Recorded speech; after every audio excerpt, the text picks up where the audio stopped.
First of all நான் thanks சொல்லணும் director சாருக்கு. இந்த படம் ஃபஸ்ட்டு சொல்லும்போது வில்லேஜ் கான்செப்ட்டுமா அப்படின்னு சொல்லும்போது நான் கொஞ்சம் ஃபேராக இருக்கேன், உங்களுக்கு ஓகேவா அப்படின்னு சொன்னேன். நான் கேட்டேன். கேட்கும்போது அதெல்லாம் பிரச்சனை இல்லைம்மா, வில்லேஜில் இருக்கிறவங்க கருப்பாக தான் இருப்பாங்க, வெள்ளையாக தான் இருப்பாங்க, அப்படியானால எல்லாம் கதை அந்த மாதிரி நீங்கள் பண்ணுங்க அப்படின்னு என்னை நம்பி இந்த கதை கொடுத்தாங்க. நான் நல்லா பண்ணியிருக்கேன். அதுக்கப்புறம் Bhagyaraj sir, thank you so much sir. ஒரு சில பேரெல்லாம் லோ பட்ஜெட் படம்னாலே பண்ணுறதுக்கு நிறைய பேர் யோசிக்கிறாங்க. ஆனால் பட் இது சின்ன படமாக இருந்தாலும் எங்களுக்காக சப்போர்ட் பண்ணி இந்த படத்தில் பண்ணியிருக்காங்க. கஞ்சா கருப்பு சார், முத்துக்காலை சார், ஸோ இவங்கெல்லாம் பண்ணியிருக்காங்க. அவங்க எல்லாருக்குமே ரொம்ப தேங்க்யூ சார். ஏன்னா ஒரு சில பேர் பண்ணுறதுக்கே நிறைய பேர் யோசிக்கிறாங்க. வில்லேஜ் கான்செப்ட், லொக்கேஷன் ரொம்ப தூரமாக இருக்கும், போய் பண்ணணுமா, கரெக்டாக இருக்குமா, படம் ரிலீஸ் பண்ணுவாங்களா அப்படின்னு நிறைய பேர் யோசிக்கிறாங்க. ஆனால் பட் சின்ன படம் அப்படின்னு பார்க்கறத தாண்டி அந்த படத்தில் என்ன கதை இருக்குது அப்படின்னு யாருமே பார்க்க மாட்டேங்கிறாங்க. போஸ்டரையும் பேனரையும் பார்க்குறாங்க. ஹீரோ ஃபேஸ் நல்லா இருக்கா, ஹீரோயின் ஃபேஸ் நல்லா இருக்கான்னு தான் பார்க்குறாங்களோ தவிர்த்து அந்த கதைக்குள்ளார போய் அந்த கதை நல்லா இருக்கா, நல்லா எடுத்திருக்காங்களா, சூப்பராக இருக்கா அப்படின்னு யாருமே பார்க்க மாட்டேங்கிறாங்க. தயவுசெய்து ப்ளீஸ் இந்த படத்தில் தேட்டரில் போய் பாருங்கள். மீடியா அண்ட் ப்ரெஸ் நீங்கள் தான் எடுத்துகிட்டு போய் தரணும். ஏன்னா இது ஃபஸ்ட்டு படம், ஸோ டேரக்டருக்கு ஃபஸ்ட்டு படம், ஸோ எல்லாருமே நாங்கள் டீமாக இருந்து ஒர்க் பண்ணியிருக்கோம். நீங்கள் சப்போர்ட் பண்ணாதான் எங்களால் ஜெயிச்சு வர முடியும். தேங்க்யூ ஸோ மச் எல்லாருக்குமே. ஆன்றோர்களுக்கும் சான்றோர்களுக்கும் என்னை போன்றவர்களுக்கும் நான் ஆண்டவனாக நினைக்கும் ஐயா பாக்கியராஜ் அவர்களுக்கும் உடன் இருக்கும் அத்தனை திரை சொந்தங்களுக்கும் பத்திரிகையாளர்களுக்கும் வணக்கத்தை தெரிவித்துக் கொள்கிறேன். உங்க கூட்டத்திலிருந்து வந்தவன் தான் நான். பொதுவா இந்த படத்துக்காக ஒரு 3 டீமுக்கு நன்றி சொல்ல வேண்டியிருக்கு. யார் அந்த 3 அப்படின்னு கேட்டீங்கன்னா, முதல்ல என்னுடைய நண்பர்கள். இந்த நண்பர்கள் தான் இந்த ஆண்டவனை உயிர்ப்பித்து வச்சு எல்லாருக்கும் ஷேர் பண்ணி கொண்டு போய் மக்கள்கிட்ட பூரா சேர்த்துக்கிட்டு இருக்காங்க. அத்தனை நண்பர்களுக்கும், என்னுடைய கிராமத்து மக்களுக்கும், இந்த மகேஷ் யாரு அப்படிங்கிறத இந்த உலகத்துக்கு எடுத்து கொண்டு வந்த என்னுடைய கிராம மக்கள் அனைவருக்கும், மற்றும் என்னுடைய சுற்று வட்டாரங்கள்ல இருக்கிற அத்தனை கிராம மக்களுக்கும், நான் பிறந்தது ஆலடிவட்டியா இருந்தாலும் விருதுநகர், ராமநாடு, சிவகங்கை இந்த மாவட்டங்கள்ல போனா அத்தனை கிராமத்துக்காரங்களும் என்னுடைய இணைய அவங்க வீட்டு பிள்ளையாத்தான் நினைச்சுக்கிட்டு இருக்காங்க. அத்தனை பேருக்கும் முதல்ல நன்றியை தெரிவிச்சுக்கிறேன். அதுக்கப்புறம் பாத்தீங்கன்னா, விருதுநகர் மாவட்டத்தில் இருக்கிற ஒரு கலெக்டர் அப்படின்னா அவருக்கு 1008 ஆர்டர் வரும். அவருக்கு கீழே இருக்கிற அதிகாரிகளுக்கு 1008 ஆர்டர் போட வேண்டியிருக்கும். அதெல்லாம் பம்பரம் போல சுத்தி வேலையை பார்த்து சமூக வலைதளங்கள்லையும் ஆக்டிவா இருந்து இந்த மாவட்டத்துல என்னென்ன பிரச்சனை அப்படின்னு இண்டு இடுக்கு மூளை முடுக்குல எல்லாத்துலயும் தேடி தேடி பார்த்து ஒரு கலெக்டர் நல்லது செஞ்சுக்கிட்டு இருந்தார். யார் அவர் அப்படின்னு பாத்தீங்கன்னா, மேகநாத ரெட்டி. இதுக்கு முன்னாடி இருந்த கலெக்டர், விருதுநகர் மாவட்டத்துல இப்ப இருக்கிற கலெக்டருக்கு முன்னாடி இருந்த கலெக்டர்.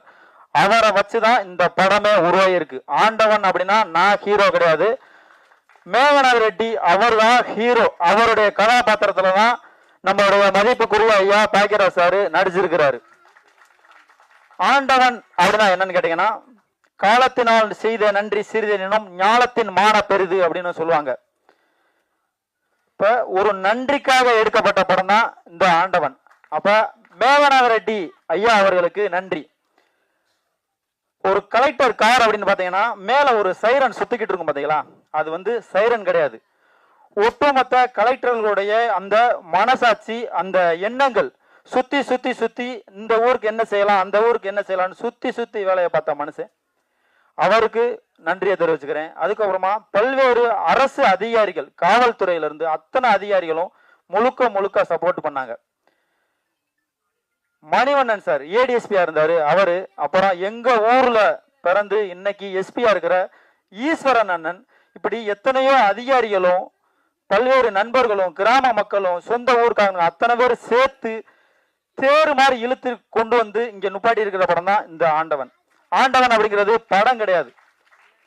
நான் போகும்போது வீடியோ எடுப்பேன்ல, அதுதான் இந்த ஆண்டவன் படத்துல இருக்குது. நான் இந்த படத்துல நான் நடிச்ச மாதிரி எனக்கு ஃபீலிங்கே இல்லை. நான் எடுத்துக்கிட்டு இருக்க போது சுத்தி இருந்து எல்லாரும் வீடியோ எடுத்திருக்காங்க. இன்னைக்கு வரைக்கும் இப்ப வரைக்கும் வீடியோ எடுத்துட்டு தான் இப்ப வந்திருக்கிறேன். நாளைக்கு மறுபடியும் நான் வீடியோ எடுக்க போகணும். உங்க வீட்டு பிள்ளை உங்க கூட்டத்துல இருக்கிறேன். சமூக வலைதளங்கள்ல ஆக்டிவா ஏதாவது இந்த மக்களுக்கு எதையாவது ஒண்ணு செஞ்சிட மாட்டோமா, ஏதாவது ஒண்ணு சொல்லிட மாட்டோமா, யாருக்காவது நன்மை செஞ்சிட மாட்டோமா அப்படின்னு நினைச்சுக்கிட்டு இருக்கிற ஒவ்வொருத்தவரும் இந்த படத்துடைய ஹீரோ தான். அப்படிதான் இந்த ஆண்டவன் படம் உருவாகுச்சு. இதே பிரசாத் ஸ்டுடியோவில், இதே பிரசாத் லேப்ல 9 வருஷம் முன்னாடி யாருன்னே தெரியாது அந்த டைரக்டரை, ஒரு நல்ல ஒரு படம் எடுத்திருக்கிறாரு அப்படின்னு ஃபேஸ்புக்கில் பார்த்தோம். அந்த காலகட்டத்தில் தான் சமூக வலைதளம் ஆரம்பிச்சேன். நான், நம்மளுடைய நண்பர் இன்னைக்கு வந்திருக்கிறாங்க 500 கிலோமீட்டருக்கு அங்கிட்டு இருந்து எனக்காக எத்தனை பேர் வந்திருக்கிறாங்க, வேன் பிடிச்சு வந்திருக்கிறாங்க. அந்த நண்பர்கள்லாம் இதே பிரசாத் லேப்ல ஓரமா நின்று வீடியோ எடுத்தோம். இன்னைக்கு இந்த இடத்துல கதாநாயகனா வந்து இருக்கிறேன். அதுக்கு முழுக்க முழுக்க இந்த நண்பர்களுக்கு மட்டும்தான் நன்றி கடன் சொல்ல வேண்டியிருக்கு. நண்பர்கள்னா நான் நேரடியா பார்த்த நண்பர்கள் இல்ல, நான் பார்க்காத நண்பர்களும் இங்கேயே நிறைய பேர் வந்திருக்கிறாங்க. ஆனா உங்களை நான் ஃபேஸ்புக்ல பார்த்தேன், யூடியூப்ல பார்த்தேன் அப்படின்னு சொல்லி வந்த நண்பர்கள் 1000 பேர் இருக்காங்க. அத்தனை பேருக்கும் நன்றியை தெரிவிச்சுக்கிறேன். ஹீரோ யாரு அப்படின்னு பார்த்தோம்னா உங்களுடைய கூட்டத்துல இருக்கும் அப்படின்னு சொன்னேன்ல, சமூக வலைதளங்கள்ல ஏற்கனவே வெள்ளப்பாண்டியன் அவர்கள் சொன்னாரு, பத்திரிகையாளர்கள் நினைச்சா என்ன வேணாலும் செய்யலாம். எத்தனையோ பேரை தூக்கி விட்டுருக்குறீங்க. உங்களுடைய கதாபாத்திரம் தான் இந்த படம். நீங்க என்ன நினைக்கிறீங்களோ அதுதான் இந்த படம். உங்களால நினைச்சா என்ன வேணாலும் செய்யலாம். சாப்பாடு ரிவ்யூ போடுறோம், இன்னும் காசு வாங்கிட்டு எத்தனையோ கடைகளை ப்ரொமோஷன் பண்றோம். இதே பத்திரிகையாளர்களுடைய வழி என்ன, சமூக வலைதளங்கள்ல ஒரு யூடியூப்காரனுடைய வழி என்ன, ஏதாவது ஒரு போனை தூக்கிக்கிட்டு எங்கேயாவது போய் யாருக்காவது நல்லது செஞ்சிட மாட்டோமா அப்படின்னு ரோட்ல போயிட்டு இன்னைக்கும் தினம் போய்கிட்டு அலைஞ்சுக்கிட்டு தான் இருக்கான். அந்த மாதிரி ஒரு கேரக்டர் தான் இந்த படத்துடைய ஹீரோ. சத்தியமா நான் இல்ல. ஒவ்வொரு சமூக வலைதளத்துல எவனுக்காவது ஏதாவது ஒரு நன்மையை செய்யணும் அப்படின்னு இருக்கிற படம் தான் இந்த படத்துடைய ஹீரோ. கிராமம் அப்படின்னு சொன்னாங்க. இந்த படமே கிராமம் தான், முழுக்க முழுக்க கிராமம் தான். ஒரு பட்டதாரி இளைஞர், கல்லூரி படிச்ச பட்டதாரி இளைஞர் என்ன செய்வான், ஏதாவது ஒரு கூலிங்கா இருக்கிற ஒரு கம்பெனில போய் வேலை செய்யணும் அந்த மாதிரி தான் நினைச்சுக்கிட்டு இருப்பான். எங்க வீட்டுலயும் அப்படிதான் நினைச்சாங்க. படிக்க வச்சாங்க. மாஸ்டர் டிகிரி வரைக்கும் படிச்சேன். படிச்சு சென்னையில வந்தேன், நல்ல வேலை பார்த்தேன், நல்ல சம்பாத்தியம், ஊர்ல இடம் வாங்கியாச்சு, எல்லாமே பண்ணியாச்சு. ஆனா இந்த கொரோனா காலகட்டங்கள் இருக்குல்ல, அந்த நேரங்கள்ல ஏற்கனவே ஒரு யூடியூப் சேனலும் வச்சிருந்தேன். அந்த நேரங்கள்ல ஒரு சின்னதா ஒரு யூடியூப் சேனல் தொடங்கினேன். 100 சப்ஸ்கிரைபர் தான் இருந்துச்சு. ஊருக்கு கொரோனா டயங்கள்ல வேற வழி இல்லாம போனேன். அதாவது சொந்த ஊர்ல மட்டும்தான் வாழ முடியும், எந்த ஊர்ல வேணாலும் பொழைக்கலாம். பொழைப்பும் வாழ்க்கை ரெண்டுக்குமே வித்தியாசம் இருக்கு.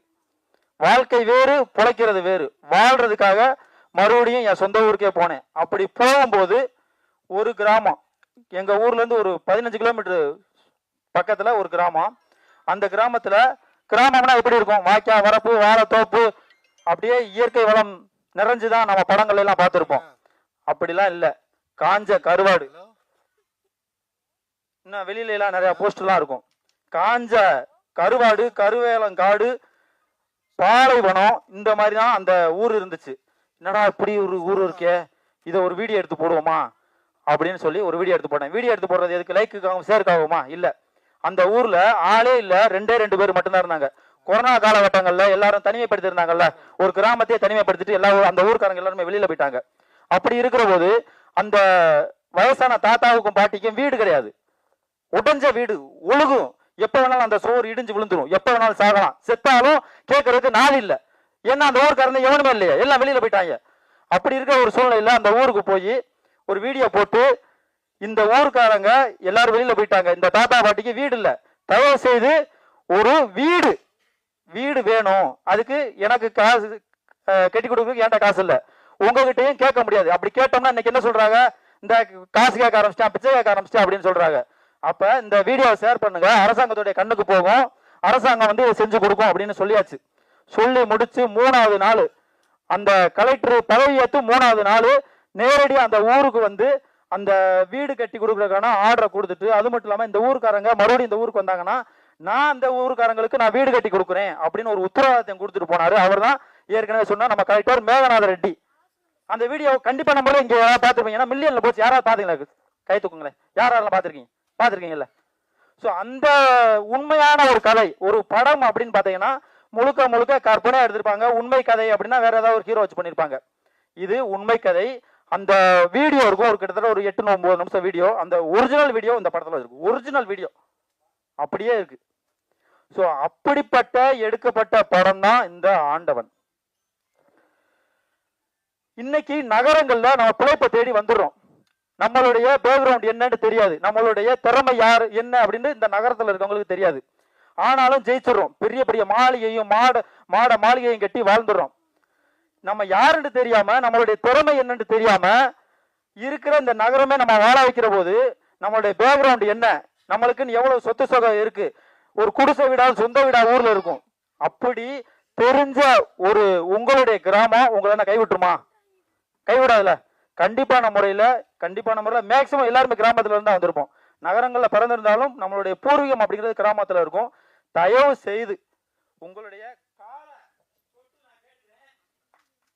கிராமங்களை வாழ வைங்க அப்படிங்கிறதுக்காக தான் இந்த படமே எடுத்திருக்கு. நான் நகரத்துல இருந்தா சொன்னோம்ல, சொல்றதுக்கு ஒரு தகுதி வேணுமா இல்லையா? நகரத்துல இருந்த லட்சக்கணக்கில் நான் சம்பாதிச்சேன், கிராமத்துக்கு போயிட்டு நான் போய் 4 வருஷம் ஆச்சு.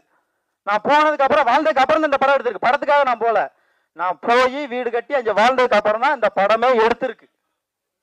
அப்படிப்பட்ட ஒரு கதாபாத்திரம் நிறைந்த உண்மையான சம்பவங்களுக்கு ஒத்துழைப்பு கொடுத்த அத்தனை நண்பர்களும் இந்த படத்துல நடிச்சிருக்கிறாங்க.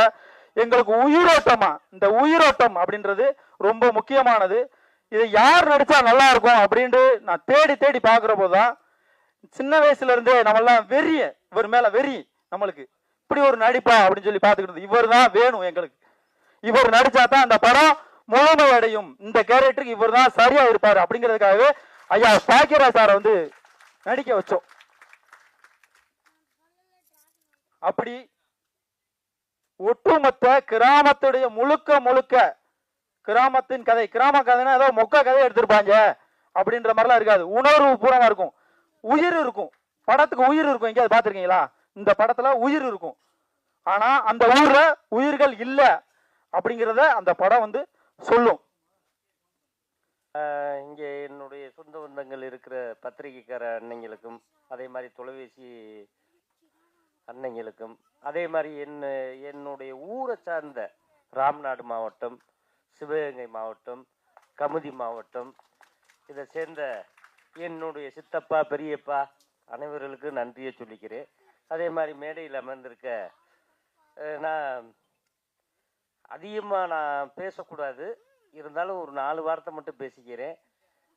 நம்ம அண்ணன் பாக்கியராஜ் இயக்குனர் அவர்களுக்கும், நடிகர் அவர்களுக்கும், அதே மாதிரி மாஸ்டர் சாக்குவார் தங்க அண்ணன் அவர்களுக்கும், அதே மாதிரி முத்துக்காலை அவர்களுக்கும், அந்த அம்மா உன் பேர் என்னம்மா வைஷ்ணவி அவர்களுக்கும், கீரூனியை நடிச்சிருக்கு, வட்டி ஏக்குது நம்மள்கிட்டே பயங்கரமாக. அது கேட்குறத பார்த்தா அது ராம்நாடு மாவட்டத்தில் இப்படித்தே வட்டி கேட்பாங்க அதிகமாக. ஆமாம், அதிகமாக வட்டி கேட்பாமா சார். காலையில் ஒரு வேப்பங்குச்சி உடிச்சு பல்ல விளக்குறாங்கன்னா வட்டியை வசூல் பண்ணாமல் போகவே மாட்டாங்க. அப்படிப்பட்ட ஏரியா. இந்த அவர் பின்னுக்கு இருந்து உண்மைன்னு சொல்கிறாரு. அதே மாதிரி ஹீரோ பாவம் நல்லா பேசினாப்புல, நல்ல உடன்பார்பாக இருக்கார். அது ரொம்ப பிடிச்சிருக்கு. கண்ணனை பற்றி நான் நிறையா சொல்லணும். இயக்குனர் இந்த கண்ணை வந்து எப்படின்னா, அப்பப்போ அடிக்கடி என்னுடைய அலுவலகத்துக்கு வருவார், என் இல்லத்துக்கு வருவார். வரும்போது அண்ணே இப்படி ஒரு படம் பண்ணியிருக்கனே, இதில் வந்து பாக்கியராஜ் சார் நடிக்கணும் அப்படின்னு. ஏன் போய் கேளு அப்படின்னு சொன்னேன். இல்லைண்ணே நான் இங்கே போகிறதுக்கு பயமாக இருக்குது. ஏன் அவர் துப்பாக்கி வச்சுருக்காரா, சுட்டு போடுவாரா? இந்த படம் இப்படி இருக்குன்னு போய் சொன்னீங்கன்னா அவர் உடனே ஓகே சொல்லிடுவார் அப்படின்னு. இல்லைண்ணே நீங்கள் வாரியலா, நான் வந்தால் உனக்கு இது வேலையான்னு என்னைய கேட்பாரு. நீ போய் கேளு, கேட்டீங்கன்னா உடனே அது கதவுகள் திறக்கப்படும் அப்படின்னு சொல்லி சொன்னேன். சொல்லும் போது அப்புறம் ஃபாலோ பண்ணி போய் எப்படியோ பிடிச்சிட்டாரு. பிடிச்சிக்கிடிச்சிட்டு அவங்க சீன்னா எடுத்துட்டு லாஸ்ட் எண்டு என் சீனு இங்கே ஒரு இதுக்கிட்ட சென்னையில் திருவேற்காடுக்குள்ளே வச்சு எடுத்தாப்புல. சரியான வெயில். 2வது வந்து மண்டையை புழக்குது, என்னன்னு தெரியல. கண்ணன்கிட்டதான் பேசுகிறோமா கேமராட்ட பேசுகிறோமான்னு எனக்கே ஒன்றும் தெரியலை. நடிச்சு கொடுத்துட்டு வந்துட்டேன். அதே மாதிரி அவர் ஐயா அந்த இவங்க பேசும்போது ஒரு விஷயம் சொன்னாங்க. அந்த ராம்நாடு மாவட்டம் ஃபுல்லாமே வறட்சியான மாவட்டம். வறட்சியான மாவட்டம்னா தண்ணி இருக்காது, வேலிக்கருவு அதிகமாக இருக்கும், சாப்பாடுக்கு ரொம்ப கஷ்டப்படணும். அங்கே உள்ள வீடுகள்லாம் ஹீரோ தம்பி சொன்னாப்புல காணாமல் போய்கிட்டு இருக்கு, உடஞ்சிக்கிட்டு இருக்கு. அங்கே உள்ளவு எங்கே இருக்காங்கன்னே தெரியல. இதுக்காகத்தே முதலாக புரட்சி தலைவர் எம்ஜிஆர் ஐயா சிஎம் ஆகும்போது இந்த ராம்நாடு மாவட்டத்தை இருந்து சிவகங்கை மாவட்டத்தை பிரித்து கொண்டு வந்தார். அதுதான் அவருடைய முதல் கையெழுத்து. இது யாருக்குமே தெரியாது. ஏன்னா அப்போ எனக்கு 3 வயசு 4 வயசு இருக்கும். எம்ஜிஆர் ஐயா வராருன்னா நாங்கள் பார்க்கறதுக்கு அந்த காலத்தில் உங்களுக்கு தெரியுமில்லனே, எப்படின்னா மரத்தை அறுத்துருவோம், அறுத்து ரோட்டில் மரத்தை கீழே விழுத்தாட்டிடுவோம். அது கரண்ட் போனானே என்ன போனானே அதை பற்றி ஒன்றுமே பிரச்சனை இல்லை அப்படின்னு செஞ்சுருவோம். இப்படி செய்கிறதே புரட்சி தலைவரை பார்க்க முடியும். முதலாக என்னுடைய மண் சிவகங்கை மண்ணில் என்னன்னா அடிக்கல் நாட்டிட்டு போனார். அப்போ நான் போய் கை கொடுத்தேன், 4.5 வயசு. கை கொடுக்கும் போது அதுக்கப்புறம் நான் பிறந்ததே சினிமா குட்டைக்குள்ளே தான் பிறந்தேன். நினைத்ததை முடிப்பவன். எங்கள் அம்மா வந்து ரொம்ப எம்ஜிஆருடைய ரசிகர். கூப்பிட்டு போய் அங்கே படம் பார்த்துக்கிட்டு இருக்கும் போதே அந்த திரையை பார்த்து என் விழியின் உன் விழியின் சந்திச்சால் அப்படின்னு அந்த கத்தி சென்ற கற்றுக் கொடுக்கும் போதே நான் பிறந்தேன். பிறந்த 5000 ரூபா பணம் கொடுத்தாரு. குடியிருந்த கோயிலா தெரியல எனக்கு. ஏன் நான் பிறந்ததே அப்பத்தேன் பிறந்தோம்னு சொல்றேன். எனக்கு என்ன ஆக்சுவலா ஆமா 5000 ரூபா பணம் கொடுத்து விட்டு இருந்தாரு. இந்த தேட்டரில் இந்த மாதிரி இப்படி பிறந்திருக்காங்க அப்படின்னு சொல்லி எழுதி அனுப்புவாங்க. எழுதி அனுப்பும் போது கொடுத்து விட்டுருந்தாங்க. கொடுக்கும் போது அதுக்கப்புறம் பார்த்தா ஒரு 8 வயசு 9 வயசுல எங்கள் ஊரில் வந்து கால்ரா அம்மா நிறையா வரும். உங்களுக்கு தெரியுமில்ல, அந்த வெயில் பகுதி அதிகனால. ஏன்னா இதுவும் பொய் சொல்லணும்னு சொல்லிடக்கூடாது. அப்போ பார்த்தா எங்கள் அம்மா வந்து ஒரு சட்டி கஞ்சியை கொடுத்து, அவங்களும் எங்களுக்கு ரொம்ப உறவினர்கள் தான், குறவட்டுச்சனமும் எங்களுக்கு ரொம்ப உறவினர்கள் தான். நாங்கள் ரொம்ப பழகுவோம் டீப்பா. அவங்ககிட்ட எம்ஜிஆர்னு பச்சையை குத்தி ஏடிஎம்க்கு குடியை போட்டு விட்டுருச்சு எங்கள் அம்மா. ஏன்னா கால்ரா வரக்கூடாது, கட்டுப்பாடாக இருக்கணும், அம்மா போட்டுறக்கூடாது. அது அப்படி என்னுடைய மைண்டுக்குள்ளே போய் தலைவர்னு தலைவர் படத்தை நிறையா பார்த்தேன். அது மாதிரி இன்னைக்கு நடிக்க வந்திருக்கேன். நடித்து ஒரு படமும் பண்ணியிருக்கேன். ஒரு தயாரிப்பாளர் இதுலேயும் வந்துட்டு ரொம்ப சந்தோஷம். அதே மாதிரி பாவம் கண்ணன் வந்து நல்ல மனிதர், நேர்மையானவர், யார் காசுக்கு ஆசைப்பட மாட்டார். நிறையா அவர் விதைகளை விதைச்சிருக்காரு. நிறைய கருதுகளை அறுத்து அவருக்கு வந்து அந்த கதிர் வந்து நல்லபடியாக பெரிய வெள்ளிப்பழமாக மாறணும்னு கடவுள்கிட்ட வேண்டிக்கிறேன். நன்றி, வணக்கம். பத்திரிகை மீடியாவுக்கும் என்னுடைய மனமார்ந்த நன்றி. மீடியாவை குறிப்பிட்டு சொல்லணும். ஒரு 10 வருஷத்துக்கு முன்னாடி வரைக்கும் முத்துக்காலை குடிக்கான்னு எல்லா ஒயின் ஷாப்லையும் ஏம்பரத்தை போட்டு, நான் ஒயின் ஷாப்புக்கு போகணுன்னோ இல்லையோ ஏம்பரத்தை போட்டு படுத்துருக்கிற மாதிரி நிறையா போட்டிங்க. அதுக்கு ரொம்ப நன்றி. ஏன்னா யூடியூப்பில் வந்து நல்லா பேசினா, ஆணித்தரமாக ஆதாரபூர்வமாக பேசினா லைக் வரும், சப்ஸ்கிரைப் வரும், இதெல்லாம் வரும். என்னன்னா கஞ்சாக்கருக்கு மாதிரி பேசிட்டோம்னா நிறையா வந்துடும். எதுவுமே ஆதாரம்லாம் பேசணும், மாற்றி பேசணும். எம்ஜிஆர் படத்தை சிவாஜி நடித்தார், சிவாஜி படத்தை எம்ஜிஆர் நடித்தார் அப்படின்னு மாற்றி பேசிட்டோம்னா நிறையா வந்துடும். என்னை போல நடுத்தரமாக உள்ளவர்களுக்கு லைக்கும் கமெண்ட்ஸும் கிடைக்காது. ஆனால் நீங்கள் தருவீர்கள் என்று நம்புகிறேன் நான், இல்லையா? ஆமாம். ஏன்னா 1/2 மணி நேரம் பேசுவதற்கு என்னிடம் ஆதாரம் இல்லை. பேசியவர்கள் எல்லாரும் 1/2 மணி நேரம் பேசினார்கள். அதற்கெல்லாம் பயிற்சி வேண்டும் போல இருக்கிறது. என்னிடம் 5 நிமிடம் பேசுவதற்கு கூட ஆதாரம் இல்லை. இதற்கெல்லாம் வடிவல் சொல்ல மாதிரி இதற்கெல்லாம் பயிற்சி வேண்டுமோ அப்படின்னு சொன்ன மாதிரி எனக்கு பயிற்சி தேவைப்படுகிறது. என்னுடைய 30 வருட சினிமா சர்வீஸில் அது ஓடிக்கிட்டு இருக்கு. ஆண்டவன் இந்த படத்தில் எனக்கு வாய்ப்பு கொடுத்த அனைவருக்கும் நன்றி. அதில் குறிப்பாக வந்து இயக்குனர் சாருடைய உதவியாளர் பார்த்திப சார் ஆஃபீஸுக்கு முன்னாடி தான், பக்கத்தில் அந்த அம்மன் கோயிலுக்கு முன்னாடி தான் என்னை கூப்பிட்டாரு. அண்ணே இந்த படத்தில் ஒரு கேரக்டர் பண்ணுறீங்க அப்படின்னு சொல்லி அட்வான்ஸ்லாம் கொடுக்கல, முழு சம்பளத்தையும் கொடுத்தார். ஏன்னா சினிமாவில் வந்து சம்பளம் முழுசாக கிடைக்கிறது அவ்வளோ ஈஸி விஷயம் கிடையாது. முழு சம்பளத்தையும் கொடுத்துட்டார். அன்றைக்கி நான் நடிக்க போகிறதுக்கு முன்னாடி இந்தாங்க அவங்க சம்பளம் கொடுத்துட்டாரு. அவருக்கு நன்றி. அவர் சொன்ன மாதிரி அவருடைய 18 வருட 20 வருட உழைப்பில் அவர் மேலும் முன்னுக்கு வரணும்னு நான் ரொம்ப ஆசைப்பட்றேன். வேற ஒரு பயணத்தின் மூலியமாக அவரோட பயணிக்க போகிறோம். அடுத்து இந்த படத்தினுடைய ஹீரோ தம்பி மகேஷ். முதல்ல அவருடைய நண்பர்களுக்கெல்லாம் நான் நன்றி சொல்கிறேன். ஏன்னா நான் அன்னைக்கு ஒரு நாள் தான் போனேன். நைட்டு 12 மணிக்கு எனக்கு ஷூட்டிங் முடிஞ்சு 12:30 மணிக்கு என்னை வந்து அந்த பிரிட்ஜு கீழே இருந்து டிஃபன் வாங்கி கொடுத்து என்னை எல்லாருமே ஒரு தம்பி அண்ணன் மாதிரி என்னை வந்து பக்குவமாக ஏற்றி விட்டாங்க. முதல்ல அவருடைய நண்பர்களுக்கு நன்றி, அதுக்கப்புறம் மகேஷுக்கு நன்றி. ஏன்னா இப்போ சொன்னா இல்லையா, எங்கள் வீடு எனக்கு தெரியாமல் என் வீட்டை போய் எடுத்துருக்காரு. எல்லாரும் நினச்சிக்கிட்டு இருக்காங்க முத்துக்கால பெரிய பங்களா கட்டியிருப்பாரு நினச்சிருப்பாங்க. அது பாலடைஞ்ச வீடு. அதை கொண்டு போய் எடுத்து போட்டு எல்லாச்சு உன் வீடா இது, நீ இத்தனை வருஷம் சினிமாவில் நடிச்சு இப்படி தான் ஆடுறியான்னு கேட்டாங்க. எனக்கு அசிங்கமாக போச்சு. ஏன்னா அது 250 படம் நடிச்சு இன்னும் நம்ம வீடு பாலடைஞ்ச வீடா இருக்கேன்னு சொல்லி இந்த வருஷம் தான் அந்த வீடை எடுத்து கட்டியிருக்கேன். இந்த 25 வருஷம் சர்வீஸ்ல இப்பதான் அந்த வீடே வந்து வீடு மாதிரி இருக்கு. பாலடைஞ்ச பங்களா பாலடைஞ்ச வீடுன்னு காட்டினதுக்கு தம்பி மகேஷுக்கு நன்றி. ஏன்னா ஏதாவது ஒரு தூண்டுகோல் இருக்கணும். தூண்டுகோல் இருந்தால் தான் அடுத்த ஸ்டெப்புக்கே நம்ம போக முடியும். அதனால தம்பி மகேஷுக்கு நன்றி. மீண்டும் பல படங்கள் நடித்து மேலே வரணும். ஏன்னா அவர் நிறையா சொல்லிட்டாரு கிராமத்தில் வாழும். ஏன்னா நான் ஒரு பட்டிக்காட்டில் எங்கள் ஊரே பட்டிக்காடு, அவர் ஊர் மாதிரி எங்கள் ஊர் பேரும் சங்கம்பட்டி அப்படிதான் எங்கள் ஊர் பேர். அதனால் அவருக்கு நன்றி. மென்மேலும் பல படங்கள் செய்யணும். கேமராமேன் மகி சார், உண்மையிலேயே அவருக்கு நான் சொல்லி ஆகணும். இந்த படத்தில் ஒரே ஒரு டைலாக் ஒன்று வரும். என் ராஜ்யத்தில் நான் தாண்டா ராஜா அப்படின்னு சொல்லி ஒரு டைலாக். இந்த படத்தில் ஒரு 4-5 சீன் நடிச்சிருந்தாலும் அதை உருவாக்குன பங்குல கேமராமேனுக்கு உண்டு. ஏன்னா நான் குடிச்சு என் மூஞ்சி எல்லாம் சப்பி போன மூஞ்சி மாதிரி இருந்தது. அதை இந்த படத்தில் வந்து ஆண்டவன் படத்தில் எனக்கு கொஞ்சம் நல்லா காமிச்சிருக்காரு. அதனால் அவருக்கு ஒரு நன்றி சொன்னேன் நான். இந்த முடிஞ்ச வரைக்கும் இந்த படம் பேசப்பட்டால் இதில் முத்துக்காலை பண்ண அங்கங்கே சில சிம்டம்ஸும் பேசப்படும். ஏன்னா இந்த ஒரு 10 வருஷமா வந்து என் ராஜ்யத்தில் நான் தான் ராஜா அப்படிதான் வாழ்ந்துட்டு இருக்கேன்.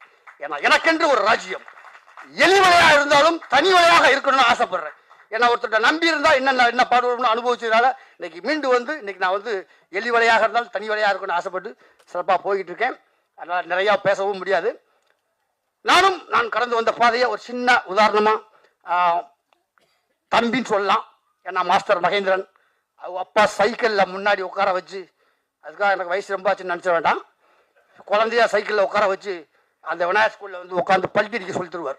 நான் ஒரு ஓரத்தில் பல்ட்டி அடிப்பேன், ஒரு ஓரத்தில் பல்ட்டி அடிச்சுக்கிட்டு இருப்பார்.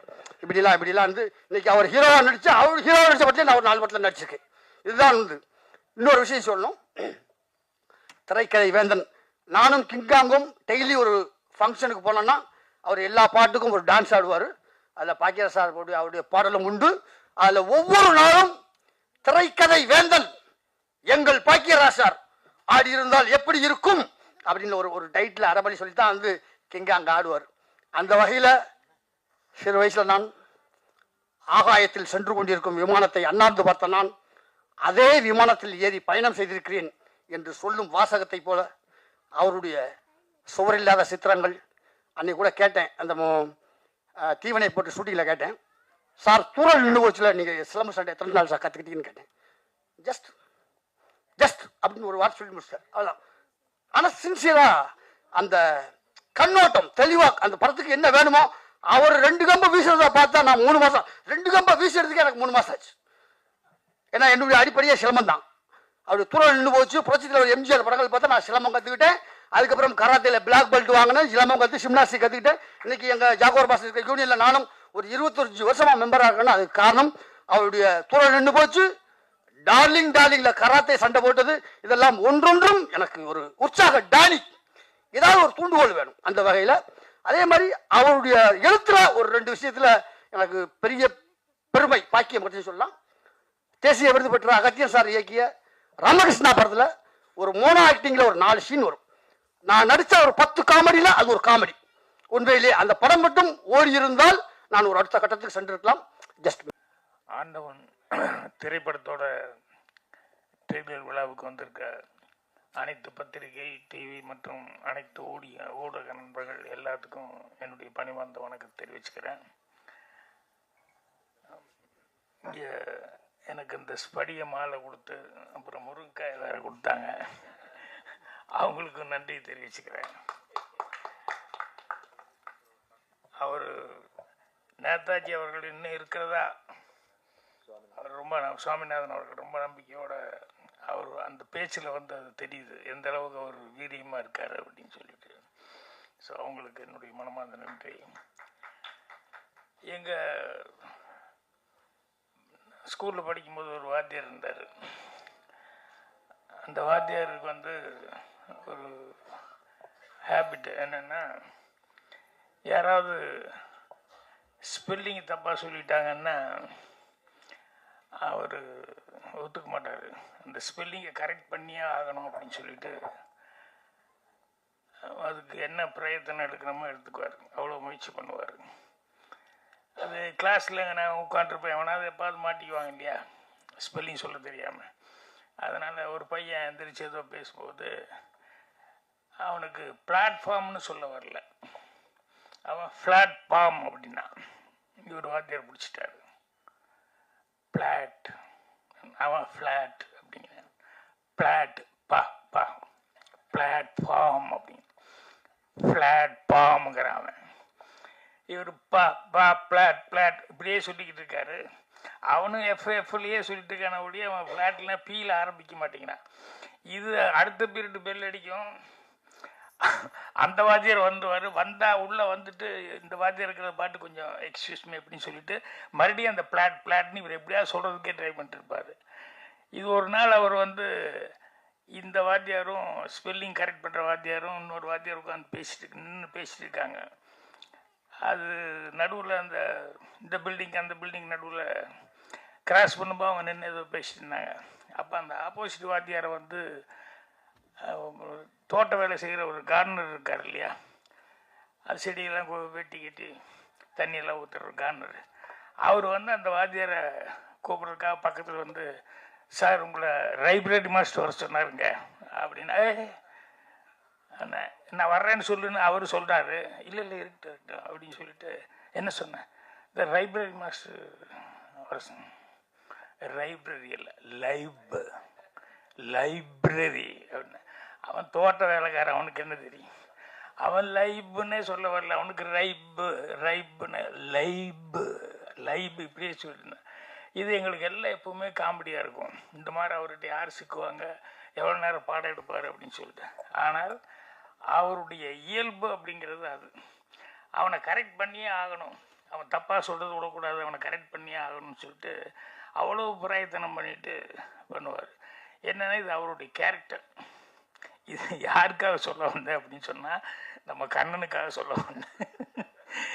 என்ன அப்படின்னா, எல்லாரும் எப்படியோ சினிமா எடுக்கணும், அதை பண்ணணும் இதை பண்ணு நினச்சா கூட நான் எடுக்கிற சினிமா இப்படித்தான் இருக்கணும் அப்படின்னு சொல்லிட்டு கங்கணம் கட்டிட்டு, அது வெற்றி தோல்வி முக்கியம் இல்லை, அது காசு வருதா போகுதாங்கிறது முக்கியம் இல்லை, நான் ஏதாவது உபயோகமான ஒரு கருத்து சொல்லியே ஆகணும் அப்படின்னு சொல்லிட்டு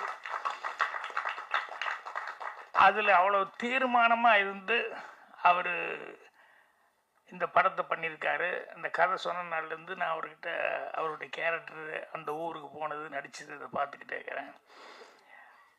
அப்போ இப்போ கூட பேசிட்டு இருக்கும்போது சொல்வார், நான் வந்து இந்த மாதிரி படங்கள் தான் எடுப்பேன் அப்படிங்கிறத வந்து தீர்மானமாக இருந்துட்டுருக்காரு. அது சில பேர்த்தினுடைய கேரக்டர் என்னென்னா, அவங்களுக்கு வந்து நம்ம ஒன்று இப்படி செய்யணும் அப்படின்னு சொல்லி தீர்மானம் பண்ணிட்டோம்னா அது இப்படி தான் இருக்கணும். ஏன்னா அவங்களுக்கு வந்து அதில் ஒரு பிடித்தம் வந்துருச்சுன்னா அது பண்ணுவாங்க. அந்த கண்ணன் அவர்களை வந்து என்னடா அவருக்கு பிடிச்சிருக்கு அப்படின்னு சொன்னோம்னா, அவர் அந்த மக்கள் மேலே இருக்கிற ஒரு இதுதான். அந்த கதை ஏன் பிடிச்சது அவருக்கு, மகேஷ் அவர்கள் வந்து இந்த கதை வந்து இப்படி ஒரு இருக்குது அப்படிங்கிறது யூடியூப்பில் சொன்ன உடனே, ஆஹா ஜனங்கக்கிட்ட இவ்வளோ கஷ்டம் இருக்கா, ஜனங்க இப்படியே தான் இருக்காங்களா, இதை எழுதி போட்டு இது மூலமாக வந்து கவர்மெண்ட்டு வந்து திசை திருப்பி பார்க்க வைக்கிற அளவுக்கு சோசியல் சர்வீஸ் பண்ணுற அளவுக்கு இது மேட்டர் இருக்கா அப்படின்னு சொல்லும்போது அவசியம் இதை நான் எடுத்தே ஆகணும். ஏன்னா இது போகிறதுனால எத்தனை கிராமங்களுக்கு எத்தனை ஊர்களுக்கு இது ஒரு விமோசனமாக இருக்குமோ. நம்மளால் முடிஞ்ச வரைக்கும் ஒரு தீக்குச்சியை நம்ம உரைச்சி வைப்போம், அந்த வெளிச்சம் வந்து எத்தனை பேர்த்துக்கு எத்தனை விளக்கேற்ற முடியுமோ ஏற்றுட்டோம் அப்படிங்கிற மாதிரி. அது ஒரு ரொம்ப பிடித்தமான ஒரு கேரக்டர். நான் காமெடியாக ஆரம்பிச்சிருந்தேன் அந்த வாத்தியாரை பற்றி, ஆனால் இது காமெடி இல்லை, ரியல் லைஃப்பில் சீரியஸான ஒரு கேரக்டரைசேஷன், அடுத்தவங்களுக்கு உதவியாக கடைசி வரைக்கும் இருக்கணும்னு. அதே மாதிரி இன்னொரு மேட்ரு, ஹீரோன்னா நம்ம எல்லாமே ஹீரோன்னு இமேஜின் பண்ணிட்டுருப்போம். ஏன்னா நம்ம சினிமா பார்க்குறதுனால ஹீரோன்னு இவங்க தான் அவங்க தான் அப்படின்னு சொல்லி ஹிஸ்டாரிக்கல் ஹீரோன்னு அப்படி தான் அப்படின்ட்டு. எனக்கு தெரிஞ்சு ரொம்ப பிடிச்ச ஒரு ஹீரோ ஒரு ஆள், அவருக்கு என்னன்னா, அவர் குருநாதர், டேய் மோட்சத்துக்கு போகிறதுக்கு உனக்கு நான் வந்து ஒரு வழி சொல்கிறேன், என்னன்னா அது ஒரு மந்திரம் சொல்கிறேன், இந்த மந்திரத்தை நீ கற்றுக்கிட்டு இதை நீ சொன்னீன்னா உடனே உனக்கு மோட்சம் கிடைக்கும். ஆனால் ஒன்று, இந்த மந்திரத்தை வந்து தயவுசெய்து நீ வேறு யாருக்காவது போய் சொல்லிடக்கூடாது, சொல்லிவிட்டு அவன் தலை வெடிச்சு எடுத்துருவ நீ, அதனால் உனக்கு மட்டும் மோட்சத்துக்கு போகிறதுக்கு இந்த மந்திரம் அப்படின்னு சொல்லிட்டு ஓம் நமோ நாராயணா அப்படின்னு சொல்லி கொடுத்தாரு. அந்த ஆள் பார்த்தான், ஓ நமோ நாராயணான்னு சொன்னால் உடனே மோட்சத்துக்கு போகிறதுக்கான ஒரு வாய்ப்பு இருக்கா அப்படின்னு ஒன்று நேராக காலையில் வெடிஞ்சு எழுந்திரிச்சோன்னே ஒரு 7:30-8 மணிக்கு போய் அந்த ஊரில் இருக்கிற ஒரு பெரிய கோபுரத்தில் போய் ஏறி மேலேன்னு கத்தினான். எல்லாரும் என்னடா கோபுரத்தில் இருப்பாங்க, ஏதாவது செத்துக்கு தொலைய போகிறான் போலுக்கு, என்ன இந்த ஆளுக்கு என்ன ஆச்சு அப்படின்னு சொல்லிட்டு எல்லாரும் ஊரே வந்து வேடிக்கை பார்க்கும்போது சொன்னார், இல்லை உங்களுக்கு எல்லாத்துக்குமே மோட்சத்துக்கு போகிறதுக்கு ஒரு நான் மந்திரம் சொல்லி கொடுக்குறேன் அப்படின்னு சொல்லிட்டு, ஏன்னா அவன் முடிவு பண்ணிட்டான், இந்த ஒரு மந்திரத்தை சொல்லி நான் ஒருத்தன் மட்டும் மோட்சத்துக்கு போகிறத விட நம்ம ஊருக்கே மோட்சம் கிடைக்கட்டுமே அப்படின்னு சொல்லிட்டு ஓம் நமோ நாராயணா அப்படின்ட்டான். ஸோ அவன் கேரக்டரைசேஷன் பாருங்கள், உனக்கு மோட்சம் கிடைக்கும் அப்படின்னா எனக்கு ஒருத்தனை விட நான் சொல்கிறதுனால ஊருக்கே கிடைக்கும்னு சொல்லும்போது ஊரே மோட்சம் அடையட்டுமே நம்ம ஊருக்காரங்க எல்லாருமே அப்படிங்கிற எவ்வளோ பெரிய பரந்தவன். அந்த தான் ஹீரோ, அவர் தான் ராமானுஜர். அது என்னன்னா மகேஷுக்கு அதை சொல்லலாம், ஏன்னா எல்லாரும் என்னென்னமோ பண்ணிக்கிட்டு இருக்காங்க, நமக்கு இதனால் என்ன வருமானம், இதனால் என்ன நமக்கு பொழப்பு, இதனால் என்ன கிடைக்குது அப்படிங்கிறது இல்லாமல் எங்கே எது நடந்தாலும் அந்த கிராமத்தில் இருக்கிறவங்க அவர்களும் மனிதர்கள் தான், சக மனிதர்கள், அவங்கெல்லாம் இவ்வளோ சிரமத்தில் இருக்காங்க, இவ்வளோ இப்படி இருக்காங்க அப்படின்னு சொல்லிட்டு உடனே அதை வீடியோவை பதிவு பண்ணி எல்லா பக்கம் போய், ஏன்னா இவர் வீடியோவில் பதிவு பண்ணது தான் அது கலெக்டர் வரைக்கும் போய் கவர்மெண்ட் வரைக்கும் போய் அதுக்கப்புறம் கூப்பிட்டு, ஏன்னா அந்த கிராமம் நான் போய் உண்மையில் இறங்கி பார்க்கும்போது உண்மையிலே இப்படி ஒரு கிராமமா அப்படின்னு பார்த்தேன். ஏன்னா ஆளே இல்லை அந்த கிராமத்தில். ஸோ ஒரு 50 வீடு இருக்குது, 50 வீடுமே அப்படி உடஞ்சி இப்படி உடஞ்சி, கதவு இல்லாமல், சிலது கதவு பூட்டிருக்கு ஆனால் செவுரு இருக்காது, இப்படி இந்த மாதிரி வித்தியாசமாக இருக்குது. நானும் உள்ளே போய் பார்க்குறேன், எங்கள் ஷூட்டிங் ஆளுக 10 பேர் தவிர்த்து வேறு யாருமே இல்லை. அந்த மாதிரி ஒரு ஊர். அந்த ஊரில் ஒரு வைத்தியர் அவங்க சம்சாரம் மட்டும்தான் இருக்காங்க. என்னென்னா அந்த வைத்தியர் அந்த சம்சாரமும் வந்து அவங்களுக்கு எங்கேயோ ஒரு 10-15 மைலில் அந்த சுற்று வட்டாரத்தில் எங்கேயாவது இருந்து வருவாங்க. ஏதாவது உடம்பு சரியில்லைன்னா இந்த வைத்தியர்கிட்ட வந்து கேட்டு வாங்கி ஏதாவது மருந்து வாங்கி சாப்பிட்டு போவாங்க. அவங்களுக்கு அவர்கிட்ட வந்தால் நல்லா வரும், நமக்கு நல்லா ஆயிரும், சலீஸாக கொடுப்பாரு அப்படிங்கிற மாதிரி சொல்லி அந்த நம்பிக்கையில் வந்துட்டு போயிட்டுருக்காங்க. இவரும் அது வந்தால் போதுன்னு இங்கேருந்து ஒரு வாரம் 10 நாளைக்கு ஒரு தடவை டவுனுக்கு போய் அந்த ஒரு வாரம் 10 நாளைக்கு வேண்டியது மட்டும் வாங்கிட்டு வந்துட்டு அவரும் அவங்க சம்சாரம் மட்டுமே அவங்க சமையல் பண்ணி சாப்பிட்டு, அவங்களுக்கு ஏதோ கொஞ்சம் தண்ணி வருது அங்கே ஒரு ஓரமாக, அதில் வந்து அந்த கிராமத்துலேயே அவங்க இருக்காங்க. அப்போ தான் சொன்னார், இவங்க ஒரிஜினலு படத்தில் வந்து நடிக்க வச்சது வந்து வேறு கேரக்டர், சினிமாக்காக நடிக்க வச்சேன், ஆனால் ஒரிஜினல் இவங்க அப்படின்னு சொல்லிட்டு. என்னென்னா இந்த மாதிரி ஒரு ஒரிஜினலாக இருந்து இதை வந்து எழுதி போட்டு அதுக்கப்புறமா வந்து அந்த கலெக்டர் அவங்க வரைக்கும் தகவல் போய் அவர் வந்து அவங்களுக்கு வீடு கட்டி கொடுத்து கவர்மெண்ட்டில் அந்த ஸ்கீமில் அப்படி இருக்கக்கூடாது அப்படின்னு சொல்லி. ஸோ இந்த நான் படத்தில் நான் பேசின டைலாக்கெல்லாம் வந்து ஒரிஜினலான டைலாக்கு, ஒரிஜினலாகவே அப்படிலாம் ஒரு திட்டம் இருந்து அந்த திட்டத்து மூலமாக அந்த வீடு கட்டி கொடுத்து, நானும் அந்த வீடு ஓப்பனிங்கு போகிற மாதிரி தான் அந்த சீனெல்லாம் பண்ணியிருந்தாங்க. அந்த வீடு அவங்களுக்கு கொடுத்துட்டு அதே மாதிரி என்ன சொல்லுவோன்னா, இந்த கிராமத்தில் எல்லாருமே வந்து அவங்கவுங்க சொந்த ஊருக்கு வந்து மீண்டும் விவசாயம் பார்க்கறதுக்காக அதுக்காக சில திட்டங்களை போட்டு அவங்களுக்கு என்ன உதவி பண்ணுமோ அதை பண்ணுறதுக்கு ரெடியாக இருக்கிறோம் அப்படிங்கிற மாதிரி என்னுடைய கேரக்டர் மூலமாக கலெக்டர் டைலாக் சொல்கிற மாதிரி சொல்லியிருக்கான். இது என்னென்னா யாருமே வந்து சொந்த ஊர் விட்டுட்டு போகணும் அப்படிங்கிற மாதிரி யாரும் அப்படியெல்லாம் ஒன்றும் நினைக்கிறது இல்லை. ஆனால் மனிதனுடைய சூழ்நிலைகள், அவனுக்கு எதிர்காலம் என்ன அப்படிங்கிறதுனால இப்போ கேந்திர முனுசாமி அவர் பேசும்போது எந்த ஊருக்கு போனாலும் ஒரு ராமநாதபுரத்துக்காரன் ஒரு திருப்பான் அப்படின்னு சொல்கிறதுன்னா, அங்கே மழை இல்லை, தண்ணி இல்லை, எல்லாமே விவசாயம் முதல் கொண்டு எல்லாமே பிரச்சனைங்க போது அப்போ பிழைப்புக்கு வழி தேடி அவங்க புறப்படுறது அப்படின்னு வந்துடுது. அதே மாதிரி சில நேரங்களில் வந்து என்னென்னா நம்ம பொழப்பு எப்படியோ போயிடுச்சு, அட்லீஸ்ட் நம்ம குழந்தைகளாவது நல்லா இருக்கட்டும்னு அவங்களுக்கு 4 எழுத்து படிக்க வச்சு அவங்கள எப்படியாவது அனுப்பிச்சு அவங்க நல்லா இருக்கட்டும்னு அனுப்புகிற மாதிரி இப்படி பண்ணதுனால தான் அந்த கிராமங்களில் வந்து நிறைய இடங்கள்ல அந்த மாதிரி நிறைய ஊர் இருக்குன்னு சொல்லி அந்த மகேஷ் அவர்கள் வந்து போய் ஒவ்வொரு இடத்துலையும் வந்து இது யூடியூப்காக ஷூட் பண்ணிட்டு வந்து அது எல்லா கிராமங்கள்லேயும் ஒரு விழிப்புணர்வு வர அளவுக்கு வந்தது. ஸோ அந்த அளவுக்கு இவங்க 2 பேருமே வந்து இவர் ஒரு கேரக்டர்னா அவர் ஒரு கேரக்டர். ஸோ இதெல்லாம் ரியல் லைஃப்பில் இப்போ இன்றைக்கி வந்து பேச வந்தவங்கெல்லாம் கூட பார்த்தீங்கன்னா உண்மையான அந்த கிராமத்தினுடைய ஃபீலிங் அவங்கக்கிட்ட இருக்குது. அது சமூக சேவகர்லேருந்து இதை நடித்த ஒரு வரைக்கும் எல்லாருமே பேசுனாங்க அப்படின்னு சொல்லி சொன்னோம்னா எல்லாரும் ஆத்மார்த்தமாக அவங்க மனசுக்குள்ளே வந்து எங்கள் கிராமத்தில் இப்படி இருக்குது, எங்கள் ஊர் சொந்த மண், இதை நாங்கள் எப்படி விட்டுட்டு போகிறது அப்படிங்கிற மாதிரி பேசினாங்க. ஸோ கேட்கும்போது ரொம்ப யதார்த்தமாக இருக்குது, சந்தோஷமாக இருந்தது. ஸோ ஊருக்காரங்க நிறைய பேர் வந்திருக்காங்க. மற்றவங்க கூட முத்துக்காடை ஒரு புக் எழுத போகிறேன்னு என்கிட்ட வந்து சொல்லிகிட்டு இருந்தார். அவர் தமிழ் மேலே இவ்வளோ பற்றுதலாக இருப்பார் அப்படிங்கிறதும் தமிழை வந்து இவ்வளோ தூரம் கற்றுக்கிட்டு இருக்காரு அப்படிங்கிறது எனக்கு உண்மையிலேயே ஆச்சரியமாக இருக்குது. கண்ணதாசன் சாரை பற்றி பேசி அவருக்கு ஆரிஜின் யாருன்னு பேசி அதுக்கப்புறம் அவர் எழுத போகிற புஸ்தகத்தை பற்றியெல்லாம் வந்து என்கிட்ட சொல்லி அந்த புஸ்தகம் என்ன மாதிரி புஸ்தகம் அப்படிங்கிற மாதிரி சொல்லி எனக்கு அணிதர கொடுங்க அப்படின்னு சொல்லிட்டு பேசுறதுக்கு முன்னாடியே கேட்டுட்டாரு. வந்தோன்னையுமே நான் புஸ்தகம் எழுதியிருக்காருன்னு அணிந்துரை கேட்குறாருங்க போது கண்டிப்பாக நான் கொடுக்குறேன் அப்படின்னு சொல்லிட்டேன். அவர் பேசி இந்த மாதிரி இவ்வளோ தூரம் தமிழ் பற்றுதலாக அவர் பேசி ரொம்ப சந்தோஷமாக இருந்தது. அது மாதிரி எல்லாருமே பேசினவங்க ஒவ்வொருத்தரும் எல்லாமே நல்லா பேசினேன். இந்த பொண்ணு வேறு தமிழ் வந்து கொஞ்சம் அப்படி இப்படி இருந்தால் அட்ஜஸ்ட் பண்ணிக்குவாங்கன்னா அப்புறம் தான் கேட்டேன், தமிழ் சுத்தமாக தானே பேசுது, ஏன் இப்படி பேசுகிறாங்க அப்படின்னு எந்த ஒரு தாய் பாஷைன்னு தெரியலன்னா அப்புறமா ஆந்திரா அப்படின்னு சொல்லி தெலுங்கு அப்படிங்கிற மாதிரி சொன்னாங்க. ஸோ இவங்க எல்லாருமே வந்து அது நடிக்கும்போது வர அந்த பொண்ணு கேட்டது எனக்கு ரொம்ப ஆச்சரியமாக இருக்குது.